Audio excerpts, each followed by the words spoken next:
When it comes to a functional kitchen, there's nothing better than having an organized one. Being able to hang your utensils and display them beautifully adds to the mystery and fun of cooking up a storm. What you'll need for this project is a drill, measuring tape, rulers, set square, and a pencil, as well as safety eyewear, a piece of timber the size of your utensil rack, some stain, paintbrush, as well as your decorative knobs. You'll need a router, as well as a miter saw. We're going to make a utensil rack. Our first step is to cut our timber. I'm going to use 100 centimeters and just mark it down and use my miter saw to cut it through. Now I'll mark off with a set square in order to get a straight line.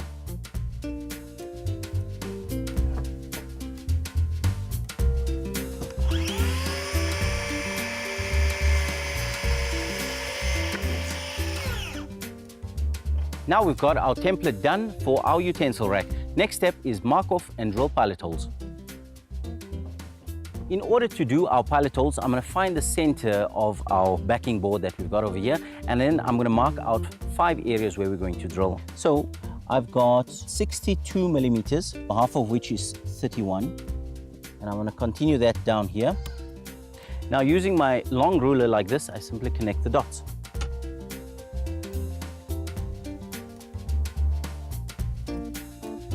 Now I need to mark out my pilot holes for our knobs. So because I've got 5 of these decorative knobs, I'm going to mark out at 20 centimeters each. But obviously you can't mark out on the edge, so move in about 10 centimeters and mark off your first pilot hole. And then move on 20 centimeters from there. Now with our pilot holes marked out, we can drill. Remember to use some scrap wood so you don't damage your backing board. Once we've drilled our pilot holes, we can router the edges just to give it a nice finished look. To give the utility rack a soft edge, use a round over bit and router the front of the project. Be sure to let the machine do the work while guiding it in an anti-clockwise direction. To remove any imperfections from the wood, give the entire project a light sanding with an 80 grit sandpaper followed by a 180 grit sandpaper. Now that we've sanded and routed our piece, it's time to stain. I'm going to be using a tinted water-based stain. Easy to apply, easy to wash off, and great looking. Applying 2 coats of stained water-based sealant not only protects the project, but also adds a beautiful, rich color to the utility rack.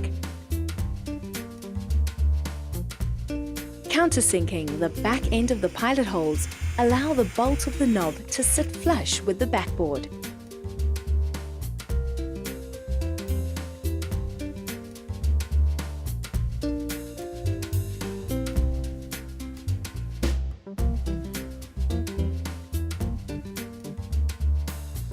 Should the metal thread pass through, simply use a grinder to shorten the thread.